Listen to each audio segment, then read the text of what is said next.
Hello, everybody. This is Bruce Morgan with The Bruce Morgan Show. Today, we are doing another episode in the Management Best Practices series. Let's get into it. Today, it's a fine Thursday. The weather is turning in Oregon. It's turning spring-like. The blossoms are blossoming. The leaves are budding. It's springtime. I've got about 9 topics left in my management series in terms of videos I want to make, at most.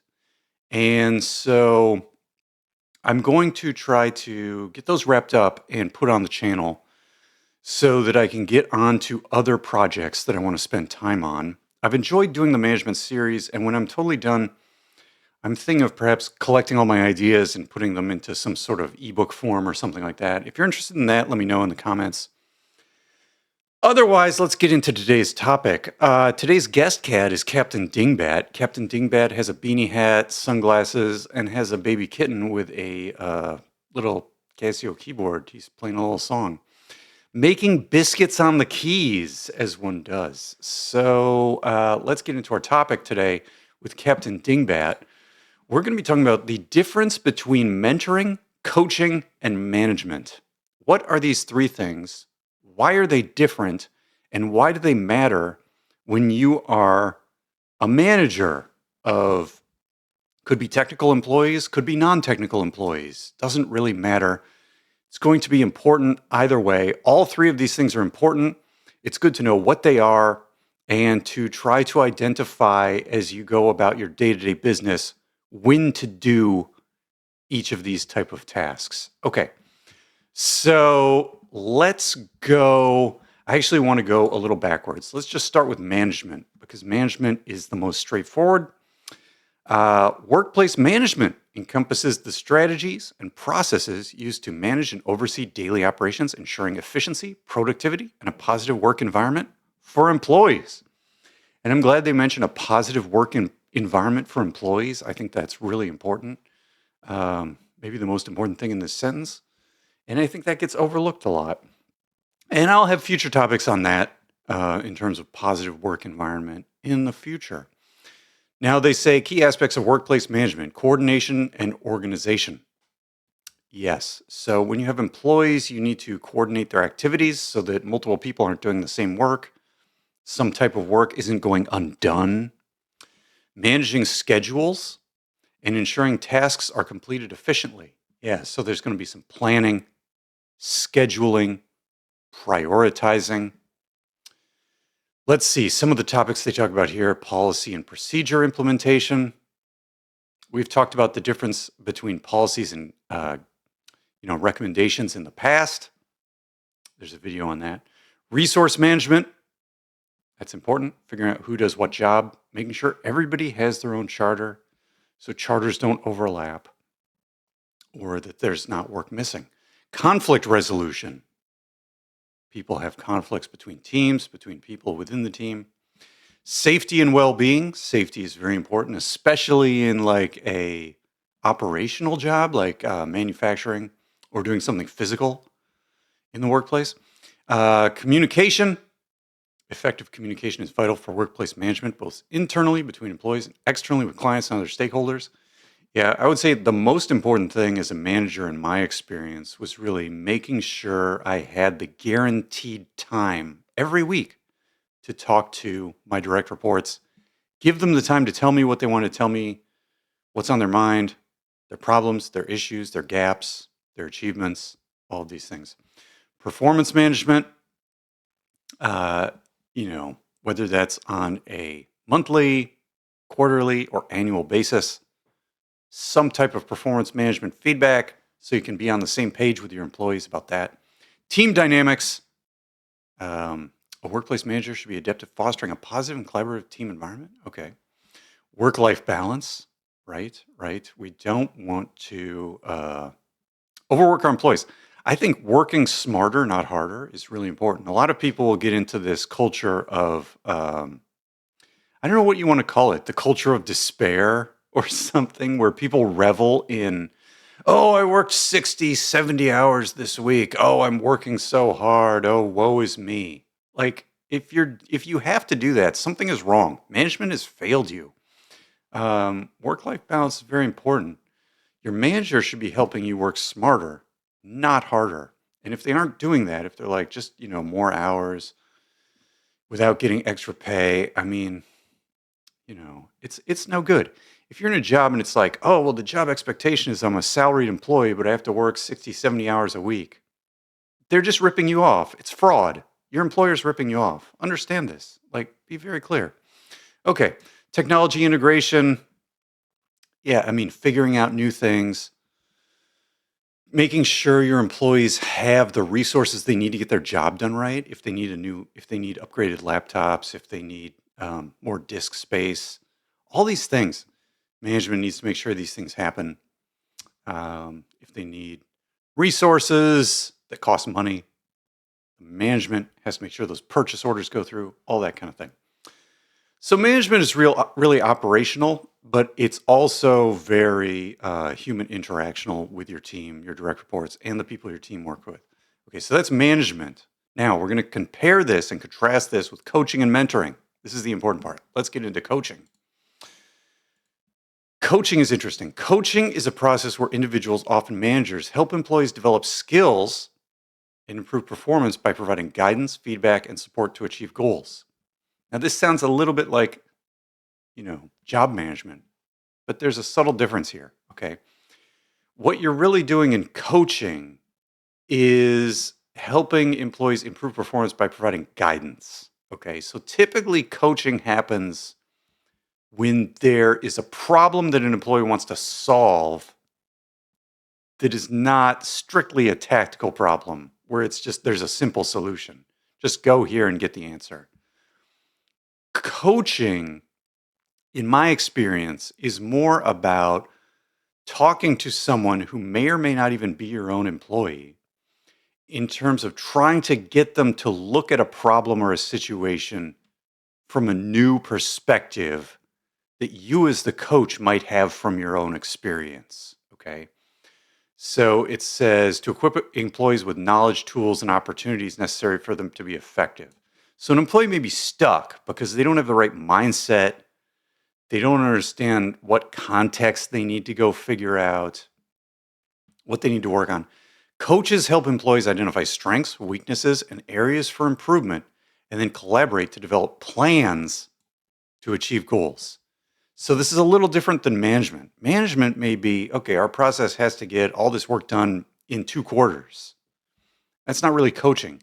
Coaching might be, look, you want to become a manager someday. You want to become an expert in a particular technology someday. You're in a current job role now, and you prefer to be in a different job role in the future. How can we go from point A to point B? Coaching is going to try and create a plan between the coach and the person being coached over a long period of time to get there. You may want to work on your strengths over time. You may want to understand your own weaknesses so you know how to shore those up and figure out other areas for improvement in your professional development. In terms of coaching, what goes into coaching? If you want to be someone's coach, you need skills like active listening. You need to ask probing questions to encourage self-reflection and identifying solutions. Again, it's all about reframing how the person you're coaching is looking at a particular situation or problem. I personally remember having coaching conversations with an employee who worked in a completely different area than I did. And it was really about listening to what they thought was a problem or a situation in which different people were saying different things, and then trying to reframe their point of view into it to figure out what was really important, what was a good solution long term for the duration of the project. The project's a multi-year project, things like that, multi-quarter project. And then, giving feedback. Coaches provide constructive feedback. Okay. Goal setting. And here they mention SMART. Okay. Specific, measurable, achievable, relevant, and time-bound goals. And this is very important. Managers can use this, mentors can use this, coaches can use this. I think everybody can use this sort of SMART acronym. in their day to day work in terms of setting goals, whether that's management goals or coaching goals. But yeah, you want your goals that you're dealing with the person you are coaching to be measurable. That's to me, that's the biggest one. Can we set a measurable goal? What is the key performance indicator we are measuring in terms of numbers or time, or maybe it's binary, something happened or it didn't happen, and you can tell for sure it did or didn't happen. You can measure a number. You can know at a particular date what's going on. So to me, measurable is the most important aspect of this. Action planning. Coaches work with employees to create action plans to achieve goals. And again, this is very different than what a manager would do. A manager might say, we have 6 bugs. I'm going to assign 3 to person A and 3 to person B. We're going to try and get these bugs fixed by a certain date. What a coach is really doing is saying, look, we're going to create an action plan. You, the person I'm mentor or coaching, you know, go have a one-on-one with this person. Go read this book. Go, learn this new programming language.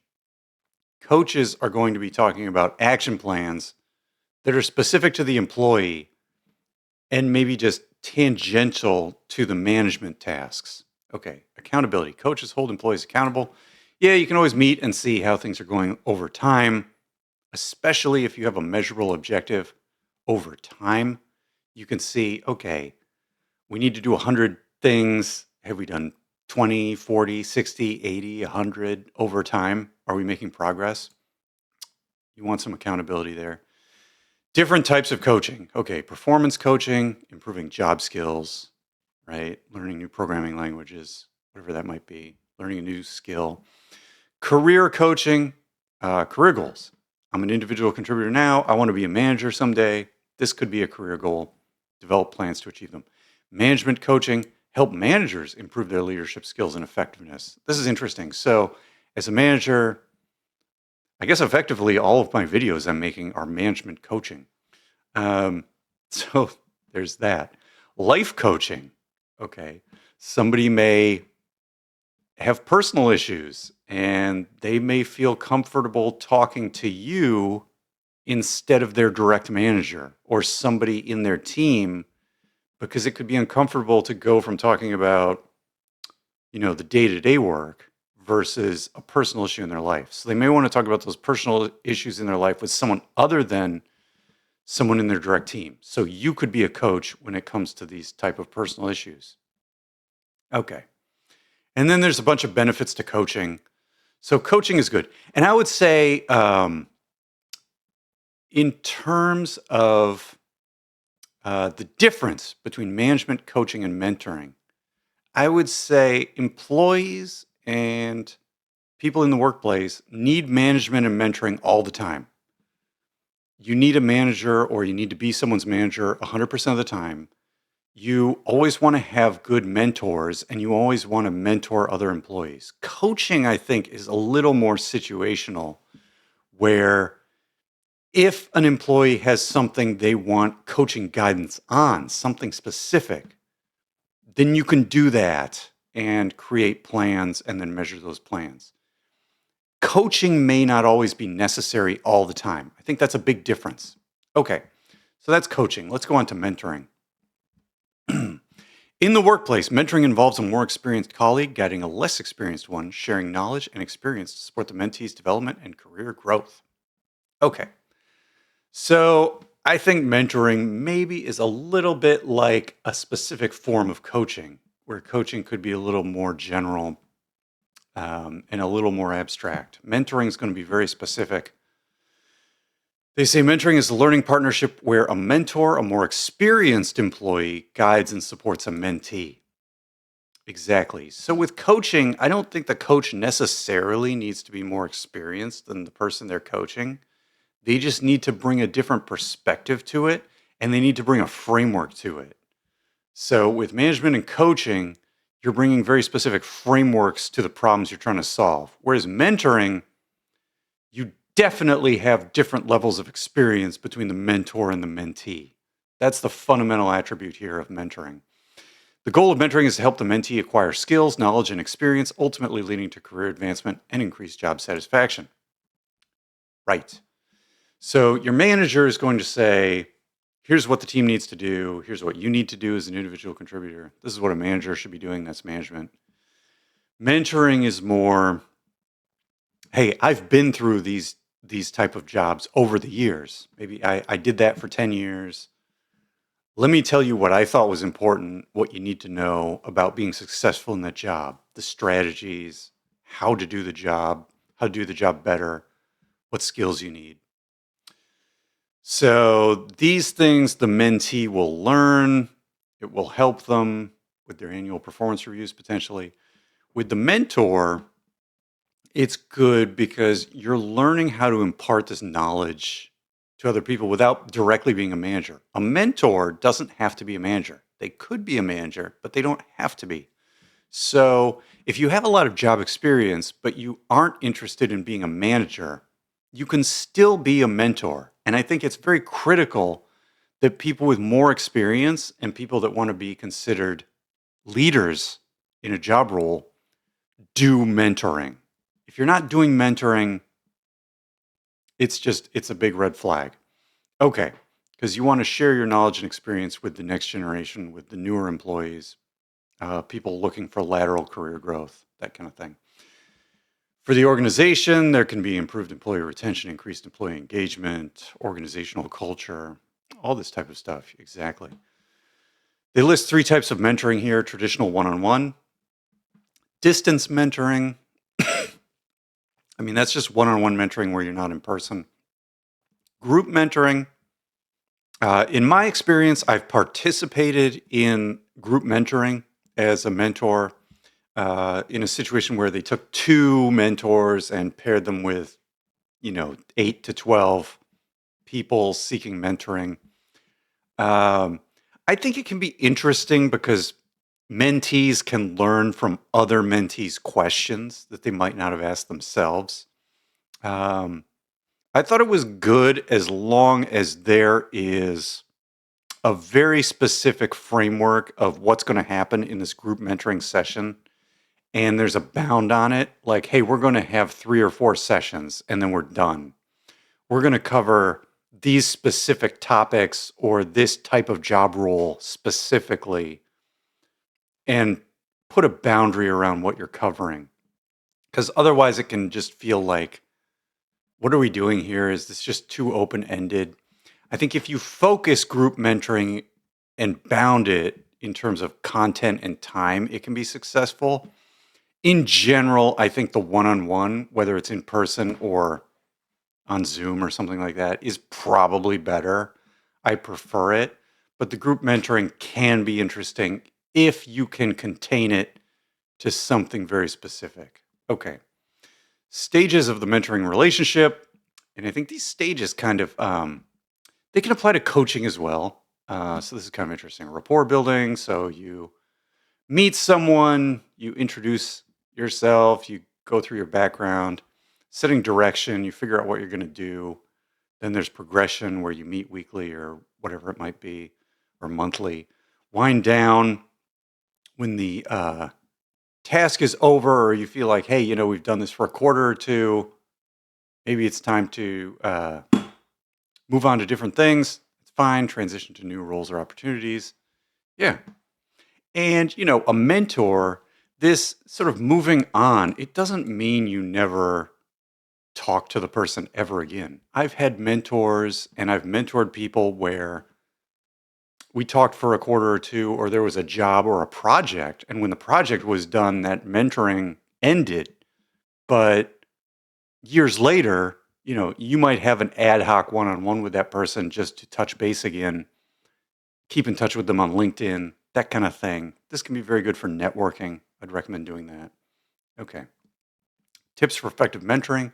I think these tips work for coaching a little bit as well. Coaching, typically, you're trying to solve some sort of technical problem. Mentoring, there's someone more senior and someone more junior, and you're trying to impart some knowledge. But they're a little bit similar. Ask meaningful questions, right? Use active listening, make a plan, be a confidant. This one's interesting. Provide a safe space for the mentee to share their thoughts and concerns. So, yeah, a lot of times in coaching, you're trying to solve a very particular problem, or you're trying to understand a situation and how the employee can navigate that situation. Whereas I think sometimes where you have a mentor with more experience, the mentee may have a question they don't feel comfortable asking anybody else about, you know, I see this conflict over here between these two teams. Do you think that's, what's going on with that? Does your experience as a mentor tell you anything about that? Can you tell me about that? This could be good. So the safe space is very important. This is a lot of times why a mentor that you might have, or if you're a mentor to a mentee, you might be in very different org structures, or you may have worked together at one point for a project and you're not organizationally super close together in the org chart. That's good for mentor mentee relationships because it can give you that layer of a safe space. Serve as a conduit, connect the mentee with other people and resources within the organization. Again, networking is really good. Coaching is usually about solving a bounded problem. Mentoring could be even more about networking. Okay. Encourage the mentee to take risks. Okay, that's true. One time I was very reticent to work on a particular project because I had my day to day work and a new project came up. And a mentor that I had, it wasn't even an official relationship. It was just sort of some people I would have lunch with in the cafeteria that I knew from other work. And they mentored me at lunch to go work on this new project. And so that was risk taking. And that was really good, stepping outside of the comfort zone. Provide constructive feedback, right? A mentor can help identify areas of improvement. You know, hey, you're an expert in this older programming language, but a new one is coming up. Maybe you want to learn the new one, grow some skills, that kind of thing. So, yeah, again, if we go back, you know, mentoring is really about a more senior junior relationship that can happen throughout your career. You can always have mentors, you can always be a mentor to somebody else throughout your career. Coaching is more about helping somebody, and it could be somebody in a completely different job role. You could be at different levels of job experience, but you're really trying to reframe problems, look at context, come up with a plan, a good, what do they say, measurable plan to do something that goes above and beyond the day to day work. For the day to day work, that's really where management comes in terms of managing resources, prioritizing tasks, and dealing with all the interpersonal relationships, team dynamics. Okay. So that's my take, guys, on mentoring versus coaching and management. Hope you found this interesting. Keep in mind, keep your eyes open for when you can use these in your day-to-day work as a experienced or new manager, or even as an individual contributor who may be thinking about these things in the back of your mind in order to identify when these things might be needed. All right. Thanks, guys. If you stuck around this long, thanks for your time. I'm Bruce Morgan. This is The Bruce Morgan Show. See you next week. Have a good one.